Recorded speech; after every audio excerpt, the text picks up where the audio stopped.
The atmosphere inside the lunar facility was suffocatingly tense, a pressure that seemed to build with every passing moment. The silence wasn't total. The soft hum of servers and the faint hiss of sterilized air through hidden vents filled the cavernous research complex.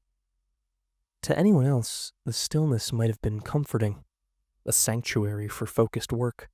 For Thasian of the Hegel Consortium, it felt like standing inside the throat of a predator.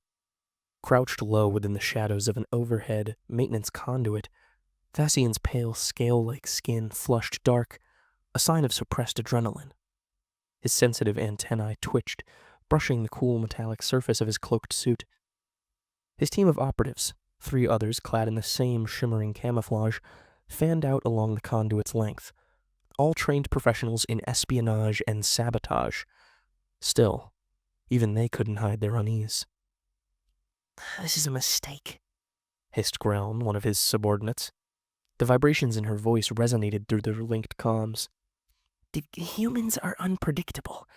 What if the rumors are true?" Thasian flicked his secondary mandibles in irritation, but kept his voice low. "Then we confirm, document, and retreat. We are observers, Ground, not fools." Ahead, the conduit's access port to the facility's main observation deck shimmered faintly under the glow of an energy shield. Thasian signaled for quiet, pulling out a small device that whirred to life in his hands. The shimmer bent and wavered, and then the shield collapsed, leaving the way open. A hiss of displaced air marked the otherwise silent entry into the heart of the human experiment. The observation deck overlooked a massive cylindrical chamber, its walls lined with glowing data terminals and sleek machines. Below, restrained with a translucent containment field, stood a figure. At first glance, the individual appeared unremarkable.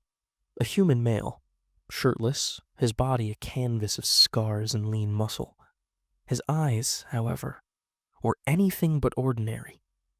They glowed faintly, a silvery luminescence that pulsed in sync with the faint hum emanating from the chamber.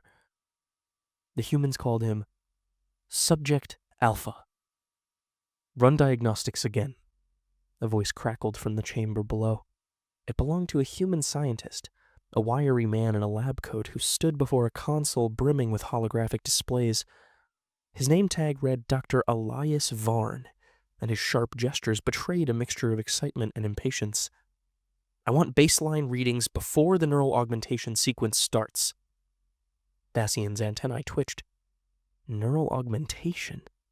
His translator struggled with the term, spitting out a vague equivalent that only deepened his unease. The figure in the containment field shifted, his muscles rippling in waves under his skin. Thasian's sharp eyes caught the glimmer of something strange. A liquid sheen moving just beneath the man's surface, like mercury flowing through his veins. Dr. Varn leaned closer to his console. "Alpha, how do you feel?" The man lifted his head, his glowing eyes locking on to the scientist. His voice, when it came, was low and steady. "Alive." Varn laughed nervously, his fingers dancing over the controls. "Good. That's good. Let's take it up a notch." The chamber's hum grew louder, and the air seemed to thicken. Thasian's operatives tensed as the streaks of silver began to crawl across Subject Alpha's body. They gathered at his hands, coalescing into razor-thin blades that shimmered with an unnatural light. "What is that?" Grellin whispered. "Documentation," Thasian reminded tersely, though his confidence wavered. He activated the scanner embedded in his suit, capturing the spectacle. Then the room erupted in chaos. Alarms screamed through the facility, red lights flashed, bathing the observation deck in a pulsing glow. Below, Subject Alpha's containment field collapsed, and the silver nanites surged like a living tide across his body. "Security breach in Sector 5, blared a synthetic voice. "All personnel, evacuate immediately." Thasian froze. Sector 5 was their entry point. He turned to his team, mandibles clicking. "We've been detected. Extraction protocol, now." As the operatives moved to retreat, the observation deck's door slid open with a hiss. A squad of human soldiers clad in black tactical armor stormed inside. Their weapons hummed with unfamiliar energy, and their eyes betrayed a single-minded focus as they locked onto the shimmers beyond the openings in the conduit's gate. "Targets confirmed," barked the squad leader, raising his weapon. "Engage!" The first shot was a blur of blue light, narrowly missing Thasian as he ducked further into the conduit. His team returned fire through the now melting holes of the room's walls, their plasma rifles spitting deadly green bolts that scorched the air. The humans moved with unsettling precision, using their environment with an efficiency that belied their species' reputation for chaos. Grell let out a strangled cry as a soldier's shot struck her cloak, shorting out its camouflage. She retaliated, her plasma bolt catching the soldier in the shoulder. The human stumbled but didn't fall. Instead, he surged forward, unfazed, and drove a blade into her chest. "Retreat!" Thessian bellowed, firing a blast that sent another soldier sprawling. His mandibles quivered as he watched the humans close in, their movements impossibly coordinated. The chamber below erupted in a blinding flash of light. Subject Alpha rose from the containment platform, his body fully enveloped in silver nanites. The soldiers froze, their weapons faltering as the man-turned-machine stepped forward. His voice reverberated, metallic and layered. "How convenient." Thasian's instincts screamed at him to run, but he couldn't look away. Alpha moved like liquid lightning, his body shifting and flowing with an otherworldly grace. He extended an arm, and the nanites obeyed, forming a spear that shot across the room and impaled a soldier through his armor. "What is he?" Thasian whispered, his voice barely audible over the carnage. "A mistake." Ground gasped, blood pooling beneath her as she clutched her wound. "The humans, they've created a mistake." Alpha's glowing eyes turned toward the observation deck, locking onto the aliens. The nanites rippled, and in an instant the chamber's wall disintegrated, torn apart by a wave of silver. The operatives scattered, their cloaks faltering under the electromagnetic disruption. Thasian dove for cover, his breath ragged as he activated his emergency beacon, which now began to transmit live footage of everything he sees to a secure vessel nearby, which in turn sends the data directly to his superior in the consortium. The humans wouldn't get away with this. But as he fled, while Alpha was distracted with the security team, he couldn't shake the image burned into his mind. The glowing eyes, the silver tide, and the terrible, beautiful symbiosis of man and machine. He whispered into his comm, his voice trembling. "The consortium must know. The humans, they are no longer what they were." The lunar facility trembled under the weight of chaos. Emergency klaxons blared a deafening symphony as red warning lights strobed through sleek corridors. Smoke and sparks filled the air as human security forces scrambled to regain control, their comms a jumbled mess of orders and panic. Amid it all, Subject Alpha moved with serene, deliberate grace of inevitability. Major Aidan Holt stood at the edge of the observation deck, his posture rigid and his jaw set in a grim line. He had seen what the Nanotech program could do in simulations. He'd read the reports, understood the risks. But watching watching it tear through an elite squad of infiltrators and his own security forces like a knife through water brought a cold sweat to his back. "Dr. Varn," he barked into his comm, his voice a sharp edge. "What the hell is happening?" Varn's reply crackled through the line, barely audible over the din of alarms. "The containment field failed. The nanites, they've achieved a level of integration we didn't predict. Alpha isn't just hosting them anymore. They are him." "That's not an answer," Holt snapped, gripping the railing as another explosion rocked the facility. "It means that you're not dealing with a human enhanced by nanotech. You're dealing with nanotech that's become a human, and it's learning." The remnants of the Helligan infiltration team scrambled through the maintenance conduits, their cloaking devices faltering under the electromagnetic interference of the facility's failing power grid and the containment fields of other experiments running haywire. Thasian led the way, his mandibles clicking in agitation as he navigated the twisting tunnels. Behind him, Ground staggered, clutching her wounded side as her breathing grew labored. "We're not going to make it," she rasped, her voice laced with pain. Dacian didn't respond. He couldn't. Not when his mind was consumed by the image of Alpha's glowing eyes and the uncanny fluidity of its movements. It wasn't human, not in any way that mattered. He had to escape, to warn the consortium before it was too late. A sharp clang echoed through the conduit, freezing the group in place. Dacian's antennae twitched, his senses straining to locate the source. The sound came again, closer this time.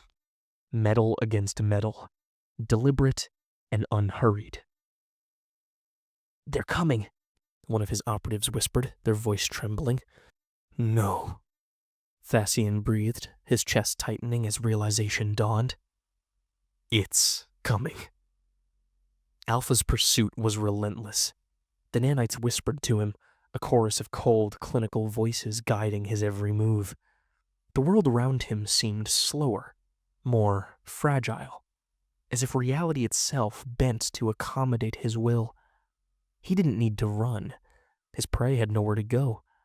His steps were silent as he approached the maintenance conduits, his silver-clad body shimmering with faint pulses of light. The whispers in his mind coalesced into a singular command: contain, eliminate, learn. The conduit's walls parted before him, the metal dissolving into silvery mist that reformed in his wake. He could feel the fear of the fleeing aliens in the evaporated oils their skin gave off, taste the sharp tang of their desperation in the pheromones their animal minds unconsciously released. It was almost intoxicating. "Move!" Dacian roared, shoving ground forward as the wall behind them began to melt. The other operatives fired blindly into the narrowing corridor, their plasma bolts swallowed by the silver tide. "This isn't war," Ground gasped, her eyes wide with terror. "This is extinction." The team burst into an open chamber, its walls lined with storage units and discarded equipment. Dacian skidded to a halt, his mind racing as he scanned the room for an escape route. But the exits were sealed, and the air itself felt heavy, charged with an unnatural energy. A sound like rushing water filled the space, and Alpha stepped into the chamber. The nanites rippled across his skin, shifting and reforming into jagged blades that glinted in the flickering light. His glowing eyes fixed on Dacian, and for a moment, the alien leader felt as if his very soul were being dissected. "You shouldn't have come here," Alpha said again, his voice layered with an eerie metallic resonance. Above, Major German watched the scene unfold on a flickering monitor, his fists clenched as he turned to Varn, who had just stumbled into the room, his lab coat smeared with soot. "Shut it down," Holt ordered, his voice ice cold. "Whatever you have to do, shut him down." Varn shook his head, his expression haunted. "We can't. The nanites have integrated too deeply. If we try to override him, they'll see it as a threat and adapt. The only way to stop him now is to destroy him and the entire facility." German stared at the scientist, his jaw tightening. "You're suggesting blackout?" In the chamber, Alpha raised his hand, and the nanites responded. Tendrils of liquid silver shot out, wrapping around the remaining operatives and lifting them into the air. Dacian struggled against the binding force, his mandibles clicking in defiance. "What are you?" he choked out, his voice barely audible. Alpha tilted his head, his glowing eyes narrowing. "Evolution." With a flick of his wrist, his tendrils tightened, and the room was filled with the sound of breaking bones. The lifeless bodies of Dacian's team crumpled to the floor, leaving only their leader suspended in the air. Alpha stepped closer, his expression unreadable. "You came here to learn about what humanity created. So here I am." The nanites surged forward, engulfing Dacian in a cocoon of liquid metal. His screams echoed through the chamber, fading into a chilling silence as the cocoon solidified. When it retracted, only ash remained. "Major," Varn said quietly, his face pale, "we have to initiate blackout. German's eyes narrowed, barely containing fury. That'll kill everyone in the facility. Varn met his gaze, his voice trembling. If we don't, Alpha will get out, and if he gets out, there won't be a galaxy left to save. German turned back to the monitor, watching as Alpha stood amidst the carnage, the nanites swirling around him like a living storm. His hand hovered over the console, his mind racing. Damn it, he muttered. Seal the exits, prep the charges, transmit whatever data you need to. The Grand Hall of the Galactic Council was a spectacle of unity and discord, a soaring chamber of crystalline domes and glowing bioluminescent veins that cast a gentle, shifting light. Representatives from hundreds of species filled the tiers of the vast auditorium, their voices creating a cacophony of alien languages, punctuated by the occasional bang of a ceremonial staff demanding order. From his elevated seat, Supreme Speaker Rauthos tried and failed to project calm. The scaled diplomat adjusted his ceremonial robe, its vibrant reds and golds a stark contrast to the dark pall hanging over the council. At ease, delegates, Rauthos thundered, his voice amplified by the chamber's resonance. We are here to discuss the reports concerning the humans, not to devolve into hysteria. Hysteria? Boomed Lord Sadath of the Zalkari Dominion. His multiple arms gestured wildly, his compound eyes flashing with irritation. Is it hysteria to react to news that the humans have fused with machines? This is not merely a matter of discussion. It is a call to action. In the lower tiers, Jern Naresk, the representative of the Synedro Confederation, leaned toward his aide, his voice low but urgent. This is worse than we feared. The humans were unpredictable enough without this new development. The aide nodded, her ears twitching nervously. If the reports are accurate, they've achieved what every species has only theorized about. True technological symbiosis. Jern's expression hardened. That symbiosis could be the death of us all. The debate raged on, growing more heated with each passing minute. The evidence presented, a patchwork of intercepted transmissions and fragmentary footage from Thasian's emergency beacon, had spread fear like wildfire. The sight of a single human, swathed in shifting nanites, decimating an elite Hegelin infiltration team had silenced even the Council's loudest skeptics. For once, there was no one denying humanity's newfound power. We must strike now, before they perfect this technology. Sadath's voice echoed again, drawing murmurs of agreement from the more militaristic factions. And risk provoking them? Retorted High Archivist Vectra of the Valorian Union, her furred tail lashing in frustration. We are debating whether to challenge a species capable of integrating sentient nanotechnology into their biology. If we act rashly, we may be inviting our own extinction. Rauthos raised his staff again, his voice cutting through the din. Order! We will have order! Delegate Vecra, you propose caution. What then do you suggest? The Valorian drew herself upright, her sharp features betraying none of her inner turmoil. Diplomacy! If the humans' technology is to be a factor in the galaxy, we must find a way to coexist with it, or risk them perceiving us as a threat. Amid the debate, a figure in the shadows of the upper gallery listened intently. General Thrax, once a celebrated tactician in the Virexian Protectorate, had been relegated to the fringes of galactic politics after a failed coup. His exile had not dulled his ambition. If anything, the news of the humans' ascension had ignited it. This changes everything, Thrax muttered, his antennae twitching. If I could acquire even a fraction of that technology. Beside him, his second in command, a lean reptilian creature named Velk, smirked. And if you can't, it'll be the end of us all. Thrax's mandibles twitched in irritation. Then we don't fail. Assemble our fleet. If the humans won't share their power willingly, we'll take it. Below, the debate dragged on, fracturing the council into factions. Some called for preemptive containment, fearing the humans' power would grow unchecked. Others advocated cooperation, insisting that humanity's integration into galactic society was inevitable and should be managed diplomatically. "We are wasting time," Sadath growled, his patience worn thin. "While we squabble, the humans prepare. How long before they turn their sights on the rest of us?" "The humans have shown no intention of aggression," Vecra countered. "If anything, their history suggests a preference for cooperation." Operation? You mean their preference for domination masked as benevolence? Do not mistake restraint for weakness." Ralthos sighed, gripping his staff tightly as he surveyed the fracturing chamber.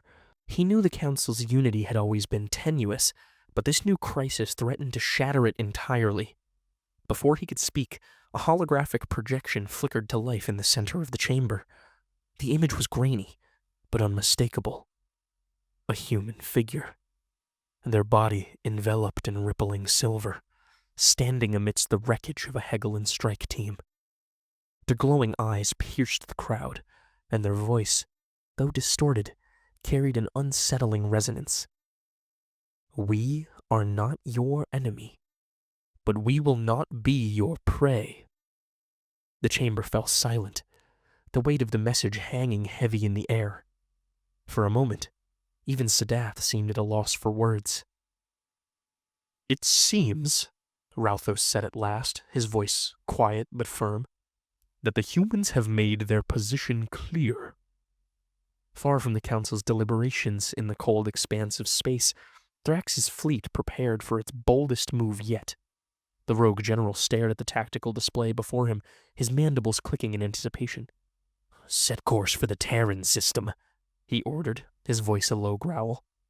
"If the galaxy fears the humans' power, then it belongs to me." The stars beyond the Terran outpost shimmered in the void, their cold light falling on a station built more for function than aesthetic.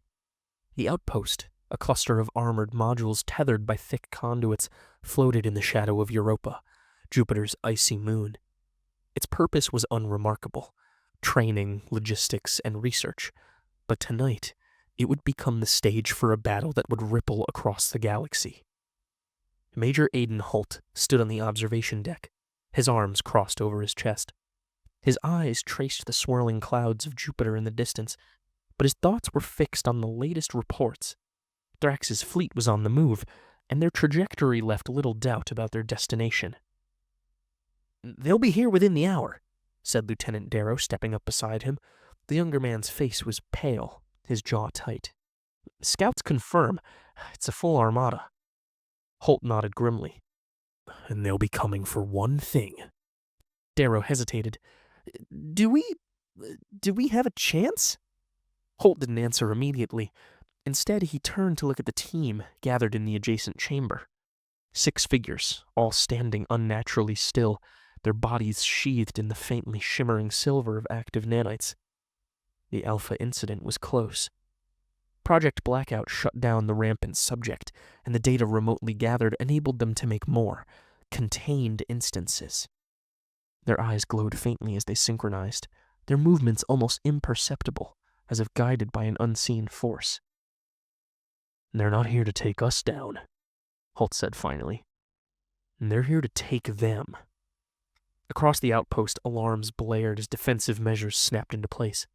Automated turrets swiveled toward the incoming fleet, their targeting systems glowing red. Pilots scrambled to their fighters, and ground teams braced for impact. The Terran system wasn't unprotected, but against Thrax's fleet, they were outnumbered 10-1. In the void, the rogue general's ship emerged from hyperspace in a blaze of light, their sleek forms bristling with weaponry. Thrax stood on the bridge of his flagship, the Dominion's Wrath, his mandibles clicking in satisfaction as the Terran outpost came into view. "Engage suppression fields," he ordered. "I want their defenses neutralized before we make planetfall." A hum filled the air as massive emitters activated across the fleet, sending waves of electromagnetic disruption toward the outpost. Shields flickered and dimmed, and the lights across the station flickered ominously. Inside the outpost, Holt watched the chaos unfold on the monitors, his jaw tightening as the suppression fields took effect. The station's system struggled to compensate, and the defensive turrets began to fall silent. "Major," Darrow said, panic creeping into his voice. "We've lost half our turrets, and their ships haven't even fired yet." "Then it's time," Holt said, turning to the silver-clad soldiers. "Alpha Team, you're up." The 6 figures moved as one, stepping forward with a fluid grace that sent shivers down Darrow's spine. Their voices came in unison, layered with metallic resonance that echoed with the nanites' influence. "We are ready." The first wave of Thrax's fleet descended on the outpost like a pack of wolves. Dropships hurtled toward the station, flanked by fighter escorts that wove through the sporadic defensive fire. On board the lead dropship, Velk grinned, his claws tapping against the cold metal of his rifle. "They won't know what hit 'em," he said, his voice a low hiss. "Humans and their toys. Easy prey." As the dropship closed in, the nanite-enhanced soldiers launched. They didn't use traditional spacecraft. Instead, their bodies morphed into streamlined forms, streaking through the vacuum of space with an unnatural speed. Velk's grin faltered as he caught sight of them on the monitors. "What are those?" The first impact came with surgical precision. One of the silver streaks slammed into a dropship, the nanites forming a spear that pierced through the hull and sent the vessel spiraling into Europa's icy surface. A second soldier landed on a fighter, their hands morphing into blades that sliced through the cockpit before launching themselves toward another target. "Status report," Thrax bellowed, his voice echoing across the bridge. One of his officers stammered. Our weapons can't lock onto them. They're too fast, and their signatures keep shifting." Thrax's mandibles flared in frustration. "We didn't come unprepared. Deploy the new anti-nanite weapon. I don't care if we destroy half the fleet. We will not retreat." Inside the station, Holt coordinated the defense, his commands crisp and deliberate. "Hold the line. The longer we keep them here, the less chance they have to regroup." "Major," Darrow called, pointing to a new reading on the tactical display. "They're bringing in their big guns." A massive battleship loomed on the horizon, its hull bristling with experimental weaponry. Holt's stomach sank as he realized that he recognized none of them. "They're not just trying to take us out," he murmured. "They're testing their own tech." In the void, the enhanced soldiers pressed their advantage. They moved as a single entity, their nanites linking them into a hive mind that outpaced the enemy's tactics. One by one, Thrax's ships began to falter, their crews overwhelmed by the relentless assault. But the rogue general wasn't done. From the Dominion's RAF, he activated his trump card, a cluster of drones designed to emit a pulse that would disrupt the nanites' cohesion. Such tiny machines surely cannot be EM hardened. The battlefield lit up as the pulses rippled outward, and for a moment, the silver streaks faltered. Holt's comm crackled with their disjointed voices, a cacophony of human and machine. We are incomplete." "Damn it," Holt muttered. "Smith, I need options." The scientist's voice came through, tight with urgency. "We can boost their integration, but it'll be permanent, like it was with Subject Alpha. If the nanites take full control, there's no guarantee we'll be able to contain them again." "They'll lose their humanity," Holt finished grimly. He glanced at the soldiers who had begun to recover, though their movements were slower, more deliberate and struggling to adapt to the hostile EM pulses. "Do it." The battle reached its climax as the enhanced soldiers became something more. The nanites surged, no longer just tools. Their forms became something otherworldly, a fusion of man and machine that moved with a terrifying elegance. Thrax's fleet began to collapse under the assault. The Dominion's wrath shuddered as one of the silver figures breached the bridge, their glowing eyes locking on to the rogue general. You. Saw it. Power. The figure said, their voice a layered symphony. You did not understand and its cost.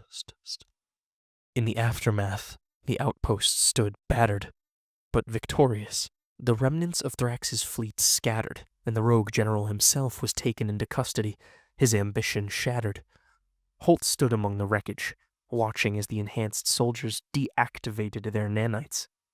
For a moment they looked almost human again, though he couldn't help but notice a faint silver flicker in their iris and a subtle shifting beneath their skin. He worried, but worries could wait. It would only be a matter of time before the rest of the galaxy came for them. Is it over? Darrow asked quietly. Holt shook his head. No. This is just the beginning.